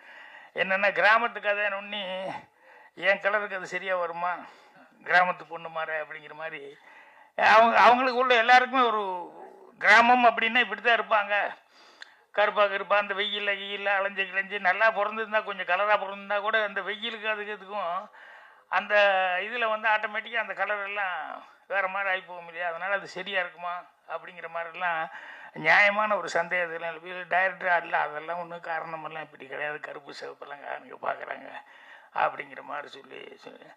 ஸோ நான் வந்து இன்னைக்கு ஏன்னா இவர் எடுத்த படத்துக்கு எந்த அளவுக்கு பத்திரிகை நண்பர்கள் அது மற்ற நண்பர்கள் எவ்வளோ பேருடைய சப்போர்ட் இருக்க போகுது அப்படிங்கிறது எனக்கு ஒரு டவுட்லேயே இருந்தேன் நான்.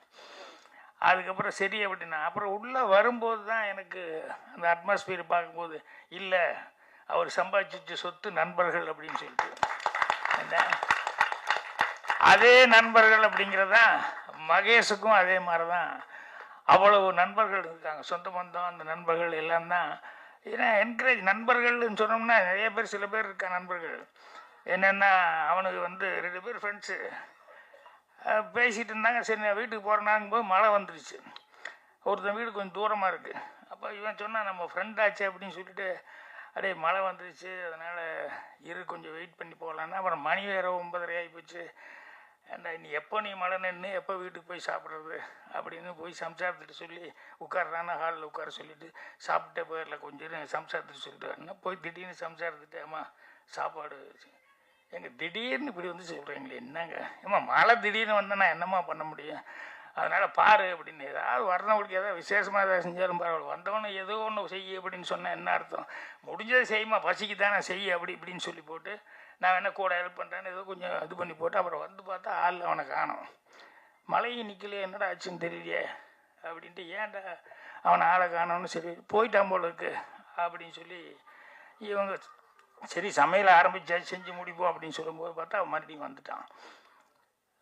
என்னடா நண்பா அதுக்குள்ளே எங்கடா போனேன், மழையும் நிற்கல எங்கே போனேன்னு, இல்லை நீங்கள் சாப்பிட்டு போகலான்னு சொன்னீங்கல்ல அதனால் வீட்டுக்கு போய் என் சம்சாரத்தில் சொல்லிட்டு வந்துட்டேன், சாப்பாடு கிடைக்குதுன்னு ஒன்று இங்கிருந்து மலையிலே ஒரு துண்டை போட்டுக்கிட்டு போய் சொல்லிட்டு இங்கே வந்து சாப்பிட்டு போகலான்னு வந்தேன். ஸோ நண்பர்கள் அப்படின்னு சொல்லும்போது இந்த மாதிரி சில நண்பர்களுக்கு இன்னொரு 2 நண்பர்கள் காட்டுக்குள்ளே போயிட்டு இருந்தானுங்க. அப்போ போயிட்டு இருந்தோடனே சொல்லி கரடி வந்துருச்சுன்னு சொன்னோடனே உடனே 2 பேரும் ஓடிக்கலான்னா ஒரு நிமிஷம் அப்படின்னு சொல்லிட்டு அவசரமாக ஷூ எடுத்து போட்டான். என்னடா இது அப்படின்னு சொல்லிட்டு இல்லை போட்டுற ஒரே நிமிஷம் ஷூ போட்டு ஓடிடலாம், ஷூ போட்டுன்னு அவங்ககிட்ட சொல்லி இவன் ஷூ எடுத்து அவசரமாக போடுறான். அப்புறம் போட்டுட்டு ஓடலாம் அப்படின்னு சொல்லும்போது இவன் கேட்குறான், என்னடா ஷூ போட்டால் கரடியை விட வேகமாக ஓட முடியுமாண்ணா? இல்லை, உன்னை விட வேகமாக ஓட முடியும் அப்படின்னு. அந்த மாதிரி நண்பர்கள் அப்படிங்கும்போது கடைசி வரைக்கும் நண்பர்கள் அந்த மாதிரி இருக்கிறது உயிர் கொடுப்பான் தோழன்னு சொல்லுவாங்க. அந்த மாதிரி இருக்கிறதுக்கு ஆட்கள் கிடைக்கிறதே ரொம்ப ரேர். ஆனால் மகேஷுக்கு அந்த மாதிரி ஆட்கள் நல்ல நண்பர்கள் ஏன்னா அவரே இதனால் என்ன பலன் அப்படின்னு சொல்லி அவர் வேலை பார்த்துக்கிட்டு இருக்காரு, அதை எதையும் எதிர்பார்க்காம. அப்படி இருந்தும் நண்பர்கள் அவருக்கு அந்த அளவுக்கு உதவி பண்ணி அவர் இன்னைக்கு இந்த அளவுக்கு அவர் நடிக்கிற ஒரு சூழலை கொண்டு வந்திருக்காங்க. யூடியூப்பில் கதாநாயகங்கிற லெவலில் அவருக்கு பேர் எடுத்து கொடுத்துருக்காங்க அப்படின்னு சொல்லும்போது அந்த நண்பர்களுக்கு ஹேட்ஸ் ஆப்னு சொன்னோம். ஸோ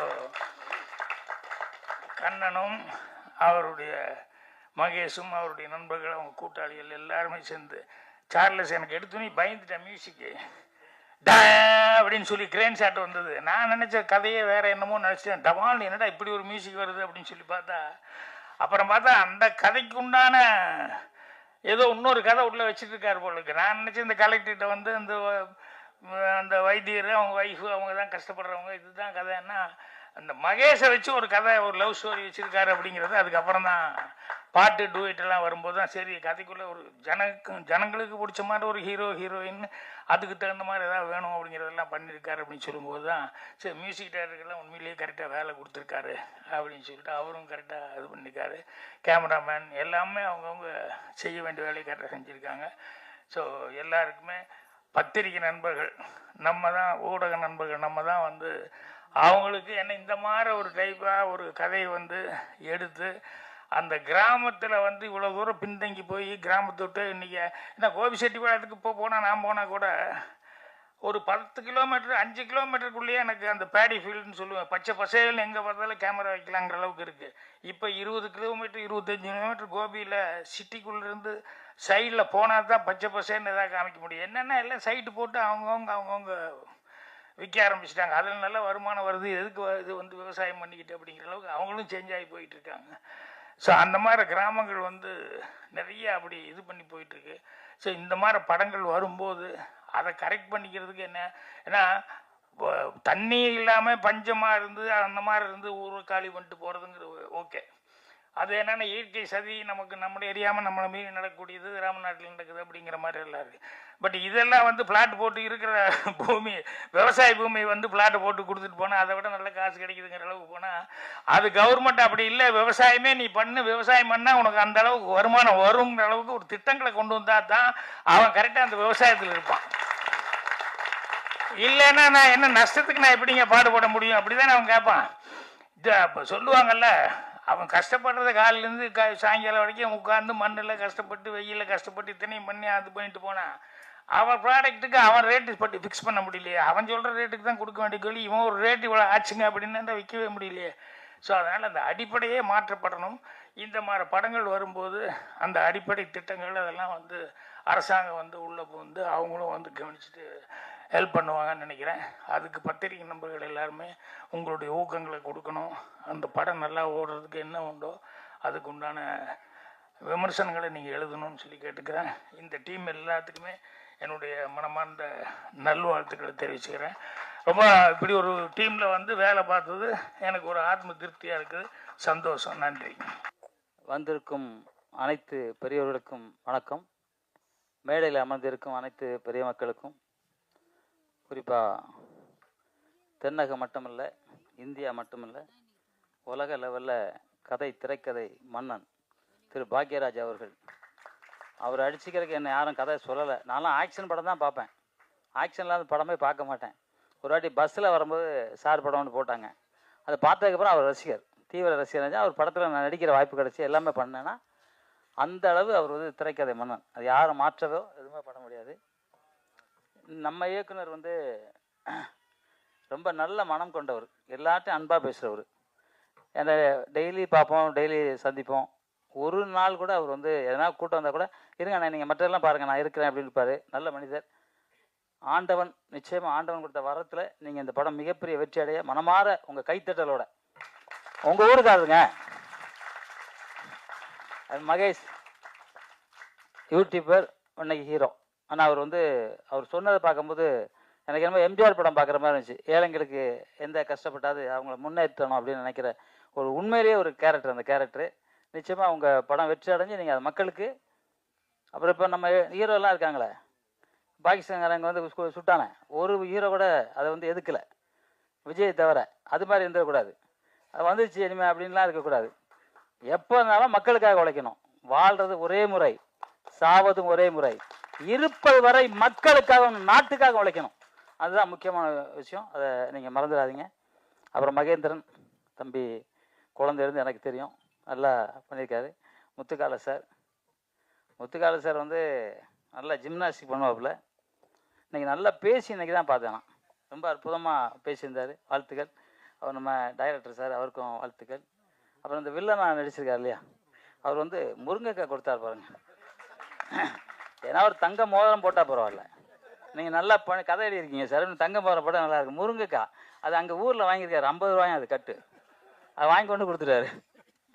சரி, ஓகே, வாழ்த்துக்கள். இசையமைப்பில் ரொம்ப அற்புதமாக பேசுறீங்க, நல்லா பண்ணியிருக்கீங்க. எல்லாருக்கும் நன்றி கலந்த வணக்கத்தை சொல்லிக்கிறேன். அது மாதிரி நம்ம இல்லை இவர் கோவிந்தராஜ் என்ன கொடுத்துட்டு பேசலாமா? சரி, ஓகே. என்ன உங்கள் பேர் என்ன? ஆர்வங்க சார். வழக்கறிஞர் தான். அதான் அர்த்தமாக பேசினார். அவருக்கும் வாழ்த்துக்கள். இந்த படம் மிகப்பெரிய வெற்றி அடையணும். ஏன்னா இந்த நல்ல மனிதர் டைரக்டர் எனக்கு நல்லா தெரியும், ரொம்ப நல்ல மனிதர். அது இல்லாமல் நம்ம ட்ரெய்லர் பார்க்கும்போது ரொம்ப அற்புதமாக இருந்துச்சு. எல்லாரும் கிராமம் தான். நானும் திருநெல்வேலி மாவட்டத்தை சேர்ந்தவன். நானும் கிராமம் தான், ரொம்ப கிராமம் தான். அங்கேருந்து தான் இன்னைக்கு உலக லெவலில் அதிக படம் பண்ணேன்னு நான் ரெக்கார்டு வாங்கியிருக்கேன். அது என்னன்னா கிராமத்துலேருந்து வந்தவங்க எல்லாருமே ஜெயிப்போம். ஏன்னா அங்கே தான் உண்மை, நன்மை பண்ணுறது அத்தனையும் நமக்கு இருக்கும். இங்கே இருக்கிறதுல 99 பேர் கிராமத்தில் தான் இருப்பாங்க, யாரும் சிட்டி. ஏன்னா சென்னையே கிராமம் தான், இப்போ தான் சிட்டி ஆயிடுச்சு. அப்போ கிராமம், நான் வரும்போதே கிராமம் தான் அது. ஸோ அதனால கிராமங்கிறது எதுவும் மட்டம் கிடையாது. கிராமத்தில் என்ன செய்வாங்க, எல்லாமே நம்ம ரோட்டில் படுத்திருப்போம். நான்லாம் வீட்டிலலாம் படுக்க மாட்டேன், வெளியே தான் கட்டில் போட்டு, நார்கட்டில் இருக்கும், அதை போட்டு படுத்திருப்போம். அது ஒரு இன்பம். அந்த இன்பம் இங்கே கிடைக்காது. இப்போ வெளியே படுத்தா கத்தியில் குத்திட்டு போயிடுவான், கூட இருக்கிற அவன் தான் குத்துவான், சாப்பிடா அப்படின்னு குத்துவான். அதனால வேற என்ன பண்ணுறது? அப்போலாம் வீட்டுக்கெல்லாம் கதவு கிடையாது. எங்கள் வீட்டுலாம் கை விட்டு திறக்கிற பெரிய மரக்கதவு, கை விட்டு திறக்கலாம், யார் வேணா வரலாம், யார் வேணா போகலாம். இப்போ பாருங்க, ஒரு இரும்பு கேட்டு, அதுக்கப்புறம் ஒரு கேட்டு, அதுக்கப்புறம் ஒரு கேட்டு. ஏன்னா பயமா இருக்கு. ஏன்னா குடிகாரன் ஆயிட்டானுங்க. அவனுக்கு நண்பன் யாரு, அம்மா யாரு, அப்பா யாரு ஒண்ணுமே தெரியல, குடிக்கணும்னு நினைக்கிறான். ஸோ அதெல்லாம் மீறி நம்ம மகேஷ் அவர்கள் இந்த கிராமம் நல்லா இருக்கணும் அப்படின்னு கொரோனா டைம்ல பாடுபட்டு அந்த இடத்த பார்க்கும்போது எனக்கு பழைய நம்ம ஒரு டைலாக் இருந்துச்சு, ஊரை விட்டு எல்லாம் வந்துட்டோம் அப்படின்னு சொன்னோடனே, ஐயோ நம்மளும் ஊரை விட்டு வந்துட்டோம்ல அப்படின்னு நினைச்சேன். ஆனால் ஊருக்கு போக முடியாது, இப்போ இங்கே செட்டில் ஆகிட்டோமே, இதுதான் நம்ம ஊர் ஆயிடுச்சு. ஸோ இருந்தாலும் ஊரை மறக்க மாட்டேன். ஏன்னா குலதெய்வம் அங்கே தான் இருக்குது. வருஷத்துக்கு ஒரு வாட்டி கோயில் கொடைக்கு போவோம். நம்ம அந்த ஊர் பார்த்தாக்க இங்கே இருந்து பார்த்தா யாருமே இருக்க மாட்டாங்க, நான் மட்டும் தான் நிற்பேன். ஒரு வாட்டி ரோஜாவும் ஆர்கே செல்வமணியும் திருச்செந்தூர் போயிட்டு வராங்க, நான் நடு ரோட்டில் நிற்கிறேன். என்னை பார்த்தோன்னு நிற்கிறாங்க, என்னடா ஒரு சிகப்பா ஒரு கையாட்டு தான் இவர் கூப்பிட்றாரு. என்னன்னா திருச்செந்தூர் போய்ட்டு, எங்கேனா இதுதான் சார் இந்த எங்கள் ஊர், எங்கள் வீடு தான் அப்படிங்கிறேன். அப்படியான்னு சந்தோஷப்பட்டார். ஸோ அந்த மாதிரி எங்கள் ஊரம் கிராமம் தான். ஆனால் எல்லாரும் எம்ஜிஆர்லேருந்து சிவாஜி சார்லேருந்து எல்லாரும் எங்கள் கோயில் திருவிழாவுக்கு நாங்கள் கூப்பிட்டோம் அந்த காலத்திலே. ஏன்னா கொஞ்சம் பணக்கார ஊர், ஏழை எங்கள் ஊர் இல்லை, அதான் பிரச்சனை. ஆனால் எல்லாரும் கூப்பிட்டோம். எல்லாமே இன்னைக்கு அந்த சுற்று வட்டாரத்துலேயே நாங்கள் தான் முதல்ல ஸ்கூல் கட்டியிருந்தோம். இன்றைக்கி அந்த ஸ்கூல் பெருசாக வளர்ந்துருக்கு. எல்லாம் பெருந்தலைவர் காமராஜர் வந்திருக்காரு அந்த ஸ்கூலுக்கு. எல்லாருமே ஒரு கிராமம் தான், ஆனால் பெரிய ஊர். அது மாதிரி இந்த கிராமம் இன்னும் அப்படி தான் இருக்குன்னா, இந்த படத்தில் வர வருமானத்தில் கரெக்டு சார். நான் என்ன சொல்லணுமோ அது புரிஞ்சுக்கிட்டாரு அவர். ஏன்னா நல்ல மனிதர் இல்லை, அவர் நல்ல மனிதர். உண்மையாகவே அவர் ரொம்ப நல்ல மனுஷன். அவர் யதார்த்தவாதியாக இருக்கார் பாருங்க. தாடி கூட டை அடிக்கல. அவர் படத்தில் அடிக்கிறார்ல, டை அடிக்கணும்ல, அடிக்கல. இப்போ டை அடிச்சிருக்காரு, அப்போ அடிக்கலையே அப்படின்னு கேட்டேன். யாரோ சொன்னாங்க அது யதார்த்தமாக இருக்குன்னு விட்டாங்க அப்படின்னு சொன்னாங்க. அதனால் இந்த படம் நிச்சயமாக சார், நான் மனமாற சொல்கிறேன், இந்த ஆண்டவன் படம், இந்த ஆண்டவன் ஆசையோட படம் மிகப்பெரிய வெற்றி படமாக அமையணும். உங்கள் எல்லாரும் ஏகோபித்த கைத்தட்டலோட, எல்லாம் ஊர்லேருந்து வந்திருக்கீங்க, கமுதியிலேருந்து வந்திருக்கீங்கிறாங்க. எல்லாம் எங்கள் ஊருக்கு, உங்கள் ஊரை தாண்டி தான் நாங்கள் போவோம். ஏன்னா நானும் அதே மாதிரி ஊர்லேருந்து வந்தவன் தான். அதனால் உங்கள் கைத்தட்டல் தான் ஆண்டவனுக்கு கேட்கும். இப்போ நம்ம மனசில் பேசுகிறோம்ல, சில இதுலேயே கூட்டத்தில் ஒருத்தர் நினைப்பான் இந்த படம் ஓடக்கூடாதுலாம் நினைப்பான். அந்த ஏன் தெரியுமா கல்யாணத்துக்கு கட்டிமலம் அடிக்கிறாங்க, எவனா தப்பா சொன்னா அது கேட்கக்கூடாதுன்னு கட்டிமலம். அதே மாதிரி இந்த படம் வெற்றி அடைய அனைவரும் கைத்தட்டல் கொடுங்க. யாருன்னா கைத்தட்டலாம் அவங்க துரோகி.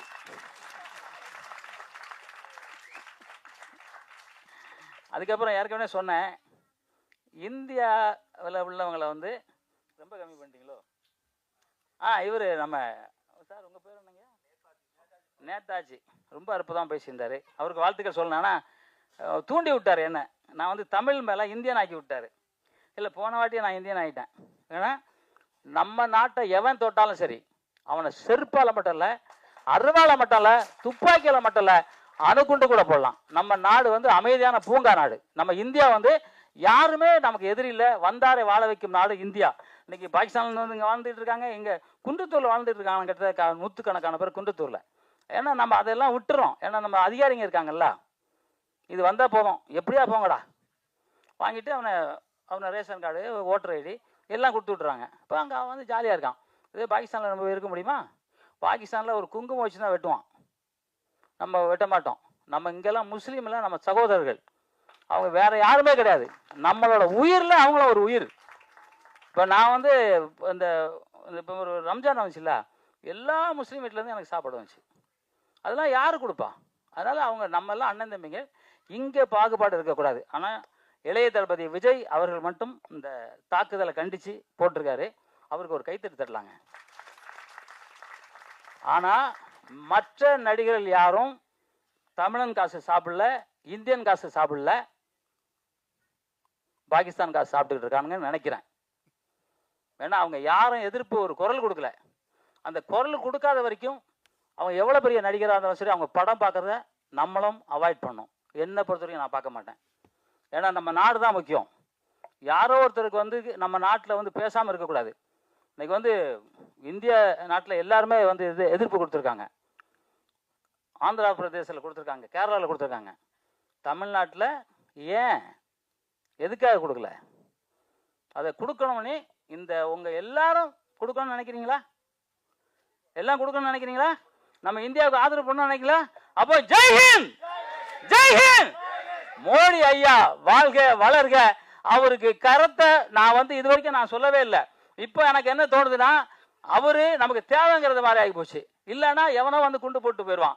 நம்ம இது வரைக்கும் சென்னைக்கு பக்கத்தில் தான் இருக்குது பாகிஸ்தான் அப்படின்னு சொல்கிறாங்க, குண்டு ஏதோ வச்சிருக்காங்கிறாங்க.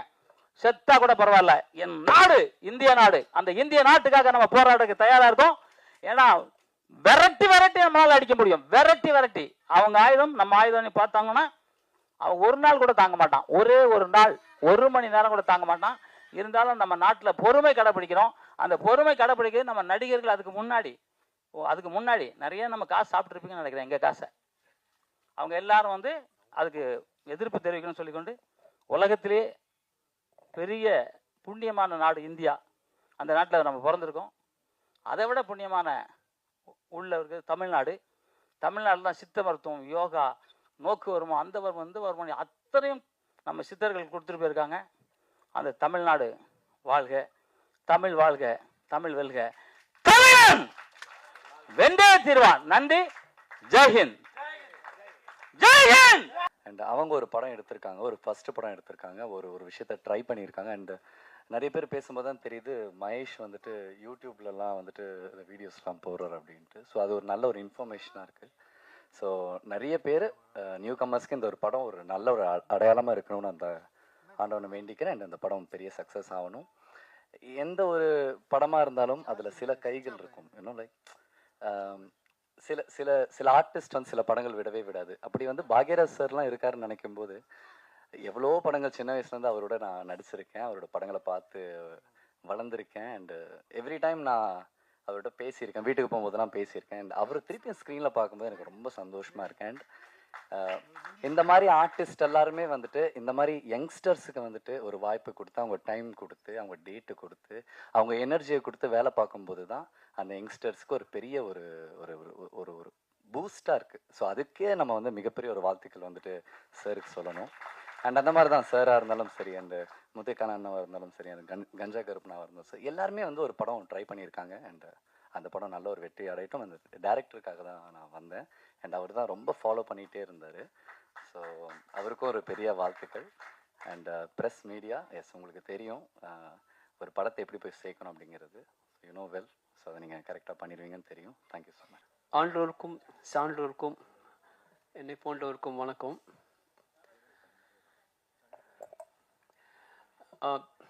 இந்த படம் வந்து படம் பார்க்குற மாதிரி இருக்காது, நம்ம அந்த இடத்துல இருக்கிற மாதிரி தான் இருக்கும். கண்ணன் சார் வந்துட்டு என்கிட்ட வந்து மீட் பண்ணி சொன்னாங்க, சார் நம்ம ஒரு பின்னணி இசை அமைக்கணும், பாடலாம் பண்ணிட்டோம்னாரு. சரிங்க சார். சாரும் நானும் ஒரு 5-6 வருஷமாக பழக்கம் எனக்கும் சாருக்கும். அடிக்கடி என்ன ஸ்டுடியோக்கு வருவாங்க, நிறைய பேசுவோம். இந்த படம் பற்றி சொன்னாங்க. சரிங்க சார், ஒன்றும் பிரச்சனை இல்லை, நம்ம பண்ணிடலாம் அப்படின்னு சொல்லிட்டு. அதுக்கப்புறம் என்கிட்ட ஃபுட்டேஜ் வந்துடுச்சு. நீங்கள் முதல்ல படம் பார்த்துருங்க சார். நாங்கள் சரி பார்த்து, சார் இது வந்து படம் மாதிரி இல்லை சார், நம்ம ஒரு பெரிய வழியை சொல்லியிருக்கீங்க, நீங்கள் என்ன படம் பண்ணிட்டேன் சும்மா பாருங்கன்னு சொல்கிறீங்க அப்படின்னு. என்ன சார் சொல்கிறீங்கன்னாரு. இல்லை சார், அதுவும் பெரிய ஜாமாவெல்லாம் சரியான ஒரு ரோல் நடிச்சிருக்காங்க, எனக்கு ஆல்ரெடி இந்த இன்ஃபர்மேஷன் தெரியும், நான் அந்த விஷயம் நான் கேள்விப்பட்டிருக்கேன், பட் அதுக்கு தான் நான் இப்போ படம் பண்ண போகிறேன், ரொம்ப சந்தோஷமாக இருக்குது சார் அப்படின்னு. சரிங்க, நீங்கள் ஸ்டார்ட் பண்ணுங்க அப்படின்னாங்க. படம் வந்து அந்த ஆம்பியன்ஸே பார்க்கும்போது நம்ம அந்த லொக்கேஷன் இருக்கிற மாதிரி தான் இருக்கும், அந்த இடத்துல தான் உட்கார போகிறோம் அப்படின்ட்டு. உண்மையாகவே ரொம்ப அழகாக பண்ணியிருந்தாங்க. அந்த மகேஷ் சாரும் சரி, சார் பாக்கியராஜ் சாரும் சரி, எல்லாரோட ரோலும் வந்து ஒரு நேச்சராகவே இருக்கும். இட்ஸ் நாட் லைக் அந்த ஆக்டிங் மாதிரி இருக்காது. அந்த சவுண்ட் எஃபெக்ட்ஸ் நல்லா இருந்துச்சு. சரி ஓகே மியூசிக் ஸ்டார்ட் பண்ணலான்னு. இல்லை காமெடி முத்துக்காலனும் கஞ்சா காப்பனும் ஒரு நல்ல ரோல் பண்ணிகிட்டு இருந்தாங்க. உண்மையாகவே எனக்கு ரொம்ப பிடிச்சி இந்த ஒர்க் பண்ணியிருக்கேன். இதோட பின்னணி செய்ய மீடியா நீங்கள் தான் சப்போர்ட் பண்ணணும். ஏன்னா இது வந்து ஒரு பெயின், அதுவும் அந்த தாத்தா பாட்டியோட அவங்க பேசும்போது நம்மளுக்கே ஒரு பெயினாக இருக்கும் அந்த இடத்துல நம்ம பார்க்கும்பொழுது. ஏன்னா ரொம்ப அழகாக அந்த கிராமத்தை பற்றி சொல்லுவாங்க. அவங்க பேசுறது நமக்கே அழ வரும். அந்த பெயினை ரொம்ப அழகாக அவங்க வந்து எஸ்டாப்ளிஷ் பண்ணியிருப்பாங்க. ஸோ வர 16 இந்த படம் ரிலீஸ் ஆகுது. இதெல்லாம் பாருங்கள், சப்போர்ட் பண்ணுங்கள். நன்றி, வணக்கம். நான் இந்த மாதிரி விழாவெல்லாம் அந்த ரோட்டில் இருந்தால் வேடிக்கை பார்த்துட்டு போய்கிட்டு இருந்தேன். எனக்கு இப்படி ஒரு வாய்ப்பு கொடுத்த அத்தனை உள்ளங்களுக்கும், இங்கே மேடையில் இருக்க ஜாம்பவான்களுக்கும், பத்திரிகை நண்பர்களுக்கும், உடன்பிறப்புகளுக்கும், அன்பு நண்பர்களுக்கும், இதை இன்னைக்கு வரைக்கும் 2 கோடி பேருக்கு மேலே ஷேர் பண்ணி லைக் பண்ணி இது ஆல்ரெடி இது போய்கிட்டு இருக்கு. அதை ஷேர் பண்ண அத்தனை மகேஷோடைய நண்பர்கள் எல்லாருக்குமே ஃபஸ்ட்டு வணக்கத்தை சொல்கிறேன். மேலும் மேலும் இப்படி ஒரு படம் எடுக்கணும் அப்படிங்கிறது எப்படி சொல்கிறேன்னு தெரியல, எல்லாமே புதுசாக இருக்குது. குடிப்போம்.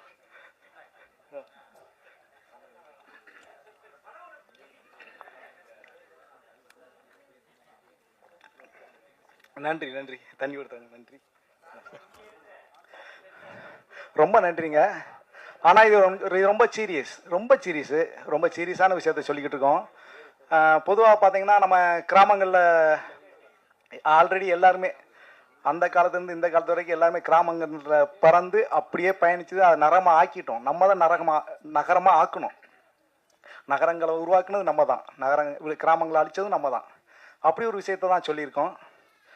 ஃபஸ்ட்டு படம் எனக்கு இப்படி ஒரு படம் பண்ணது எனக்கே ஒரு ஆச்சரியமாக இருக்குது. இது படமாக இருக்கிறத விட காவியமாக தான் இருக்கும். நீங்கள் ஃபஸ்ட்டு படமாக பார்த்தீங்கன்னா இது எனக்கு படமாக தோணலை இன்றைக்கி வரைக்கும். நான் இதை 100 தடவை நானே பார்த்துட்டேன்.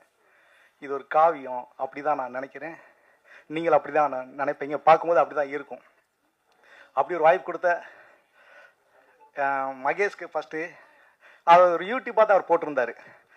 அந்த கதையை தான் நான் வந்து ரொம்ப எங்கள் ஐயா சொன்ன மாதிரி எனக்கு கதை ரொம்ப ஈஸியாக கிடச்சிச்சு. ரொம்பலாம் தேடலை, ஒன்றுமே பண்ணலை. மகேஷ் வீடியோ போட்டார், அதை பார்த்து அப்படியே ஈஸியாக எடுத்துகிட்டு வந்துட்டேன், அவ்வளோதான். ரொம்ப ரிஸ்க்கெல்லாம் எடுத்துக்கலை. அதுவும் ஃபஸ்ட்டு படத்தில் வந்து ஐயா முத்தமிழ் அறிஞர் கலைஞரை அவருடைய வீட்டு வசதி திட்டத்தை வச்சு எடுத்ததில் நான் ரொம்ப பெருமைப்படுறேன். அதுக்காக ரொம்ப சந்தோஷப்படுறேன். ஏன்னா அவ்வளோ பெரிய கலைத்துறையிலிருந்து மூத்த குடி அவருடைய நம்ம படத்தில் அவருடைய இதை மென்ஷன் பண்ணி எனக்கு ஒரு சந்தோஷம். அது இந்த மாற்றுக்கிறது கிடையாது. இப்படி ஒரு விஷயத்தை உருவாக்குனதில் அன்னைக்கு இருந்த விருதுநகர் மாவட்ட கலெக்டர் ஐயா மேகநாத ரெட்டி ஐயா வந்து அப்படி ஒரு விஷயத்தை பண்ணினதுனால தான் இப்படி ஒரு விஷயம் நடந்துச்சு. இது ஒரு ப்ராசஸ், இது உயிரோட்டமான ஒரு ப்ராசஸ். இது வந்து எப்படின்னா இது வந்து ஒரு நாடகத்தன்மை இல்லை, இதோட ஃபுல்லாக உயிர் இருக்குது, அந்த செயலுக்கு கூட உயிர் இருக்குது. அப்படி ஒரு உயிரோட்டத்தை நான் படமாக்குனது எனக்கு ஒரு சந்தோஷமாக இருக்குது. எல்லாமே யதார்த்தமாக நடந்துச்சு. எனக்கு எவ்வளோ பேசுறதுக்கு இருக்குது எனக்கு. ஆனால் ஃபஸ்ட்டு எனக்கு நன்றியை தான் சொல்ல முடியுது. நன்றி தவிர வேறு ஒன்றும் இல்லை. நன்றியை விட ரொம்ப ரொம்ப முக்கியமானது நம்பிக்கைங்கிறது தான் ஃபஸ்ட்டு முக்கியம். நன்றி வந்து எல்லா உயிரிடத்துல இருக்குது, ஆனால் நம்பிக்கை மட்டும் மனுஷங்கிட்ட மட்டும்தான் இருக்குது. அந்த நம்பிக்கையோடு என்னை தேடி, என் அழைப்பை தேடி இவ்வளோ தூரம் பயணித்து நீங்கள் வந்தீங்க. அதுக்கு அத்தனை பேருக்கு மறுபடியும் எத்தனை முறை கோடியான கோடி முறை நான் நன்றியை சொல்லிக்கிறேன். சீஃப் கெஸ்டாருக்கு அத்தனை பேருக்குமே நான் நன்றியை சொல்லிக்கிறேன். அன்பு சௌரருக்கு நன்றியை சொல்லிக்கிறேன். முக்கியமாக ப்ரெஸ்ஸுக்கு எக்ஸ்ட்ரா தேங்க்ஸ் சொல்லிக்கிறேன். ஏன்னா நீங்கள் எவ்வளோ பேரை வாழ வச்சுருக்கீங்களே, ஒரே ஒரு வாய்ப்பு நீங்கள் எனக்கு பண்ணி கொடுங்க. நான் நல்லா பண்ணுவேன். இந்தமாரி சிறப்பாக படம் பண்ணுவேன். எனக்கு 1000 கதை இருக்குங்க என்கிட்ட. அது கதை கிடையாது, என் வாழ்க்கை தான். புதுசாலாம் நான் யோசிக்கவே மாட்டேன். பூரா என் வாழ்க்கையில் அவ்வளோ வலி இருக்குது. அதெல்லாம் மறுபடியும் படமாக தூக்கிட்டு வருவேன். நான் உங்கள் முன்னே நல்லதை பண்ணுவேன். ஏன்னா எனக்கு நல்லதை தான் பேச தெரியும், நல்லதை தான் நினைக்க தெரியும். படமே எடுத்தாலும் நான் நல்லா தான் படம் எடுப்பேன். அதான் தேங்க்ஸ் வாய்ப்பு எடுத்த அத்தனை பேர் நன்றி.